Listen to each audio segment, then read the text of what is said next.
Блин!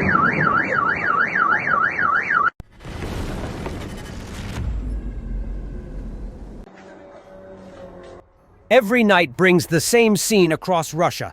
Another refinery in flames after precision Ukrainian strikes. These repeated attacks are crippling Russia's fuel production, hitting one of the few pillars keeping its war machine running.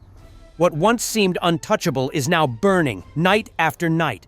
Ukrainian drones attacked the Kryvyi oil refinery in Russia's Leningrad Oblast overnight on September 14th, Regional Governor Alexander Drozdenko said. The Kryvyi refinery is one of the largest in Russia and has a processing capacity of over 17 million tons of oil per year. Russian air defense intercepted 3 drones in the Kryvyi area, Drozdenko claimed. Wreckage from a downed drone crashed on the site of the refinery, igniting a fire. The fire has since been extinguished and there were no casualties, Drozdenko said. Video footage and photos from local residents published by the Russian opposition news channel Astra appear to show a large blast and flames rising from the Kryvyi refinery after the attack. The Kryvyi refinery, also known as Kryvyi Nefteorgzintez, or KNEF, is one of Russia's top 2 oil refineries by volume, along with the Ryazan oil refinery.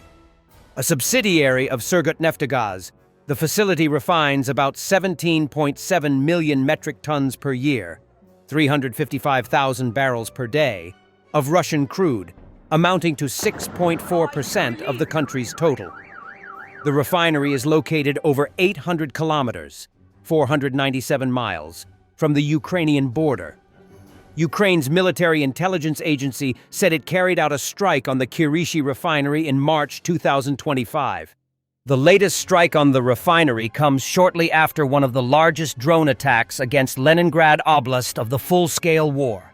Security Service of Ukraine drones attacked Primorsk, Russia's largest oil loading port on the Baltic Sea, overnight on September 12th.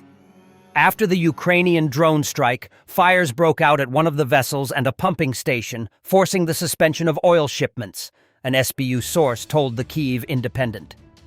Ukrainian forces have intensified attacks on Russia's oil industry over the past year, forcing operational suspensions and exacerbating a nationwide fuel shortage. Kyiv considers Russian oil refineries to be valid military targets as they fund and fuel Moscow's war machine.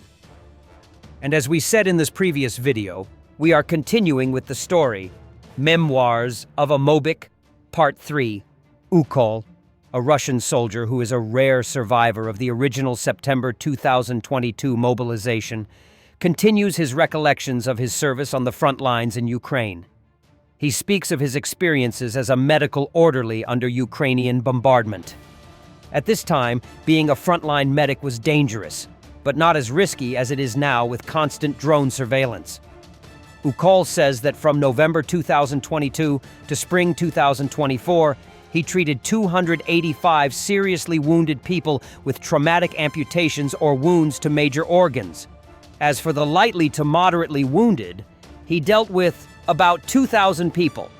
I'm not kidding. My average workday from late autumn 2022 to late spring 2024 consisted of 6 to 8 trips to provide assistance and evacuation. I walked 30 to 40 kilometers per day. I lost most of my muscle mass on such activity, on a starvation diet and constant overexertion. By the time the spring thaw came in 2023 after a bitterly cold winter, morale was low among the poorly equipped soldiers, and few wanted to risk themselves for the wounded. Ukol shows a photo of 6 Russian soldiers from his unit, standing in ankle-deep mud. Only one of them has a bulletproof vest and a helmet. The rest are just in winter uniform, mostly digital, but one in the photo was wearing a National Guard pea-coat in the moss pattern.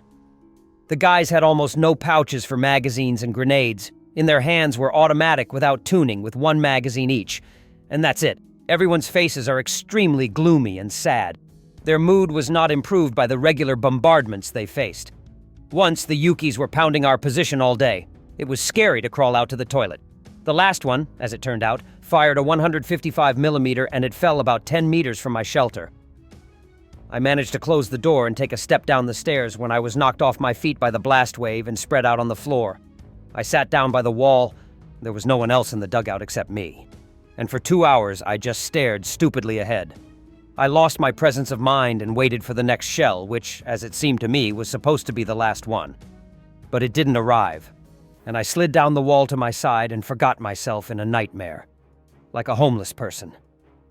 His unit, which he calls the Separate Death Rifle Brigade, was poorly led by its officers, who were also mobilized men, and suffered many casualties. Our commander was just an alcoholic. I was invited to give him an IV drip. He was forgiven a lot, but in the end he went overboard with the transfer of personnel to meat, for which he was fired. They still remember him in the brigade. During one of my vacations, I had to go to the deployment point. And there, we have a whole bunch of cripples without legs and arms who are either waiting for dismissal or continue serving because the army does not want to let them go so easily. And so, at the checkpoint, there is a detail of an officer and a couple of conscripts. And there is a dog hanging around with them. So, the dog was nicknamed Brigade Commander. The Mobics had joined the brigade in the fall of 2022 to replace the regular soldiers, who had been wiped out during the initial part of the invasion. By the fall of 2023, most of the Mobics had been wiped out as well. They were replaced with new contract soldiers. Those were wiped out in turn during 2024, so the brigade is now on its third or fourth round of regeneration. They were not all killed, Ukol says, but somewhere around February 2023, they stopped returning the wounded back to the brigade after recovery. Instead, we were distributed among units of the formation as a whole, and to other armies, and divisions too. Therefore, for the brigade, people were lost even as a result of moderate injuries. To be continued. How captured Ukrainians, including female soldiers, were tortured and killed, and how Ukol's frontline service came to an end. And while Israel is completely out of control, attacking the U.S.'s main allies in the Middle East, J.D. Vance is spouting nonsense again. And the second thing is, Kristen, I certainly empathize with Americans who are exhausted after 25 years of foreign entanglements in the Middle East. I understand the concern, but the difference is that back then we had dumb presidents, and now we have a president who actually knows how to accomplish America's national security objectives. So this is not going to be some long, drawn-out thing. We've got in, we've done the job of setting their nuclear program back. We're going to now work to permanently dismantle that nuclear program over the coming years, and that is what the president has set out to do. Simple. Remember the old Russian folk practices? Buy tin cans for gasoline and store extra fuel in the garage so you can refuel and somehow get by. Dr. Igor Lipsitz, doctor of economic sciences and professor, notes that the war has made the Russian economy extremely vulnerable. One of the key blows has been attacks on oil refineries. According to various estimates, the country has already lost between 17% and 20% of its production capacity. From the perspective of war, the Russian economy turned out to be very vulnerable, something that no one had previously assumed, because there was an idea that there is some kind of air defense, Russian anti-aircraft defense, that would protect the country. All of this is nonsense because the Russian territory is vast. There are a large number of refineries on this territory. The Ukrainians are successfully shooting them down one by one.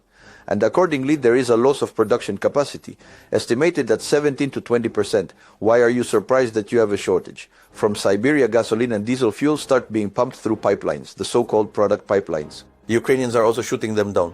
Near Ryazan, they recently shot one down. So why are you surprised? A shortage is starting.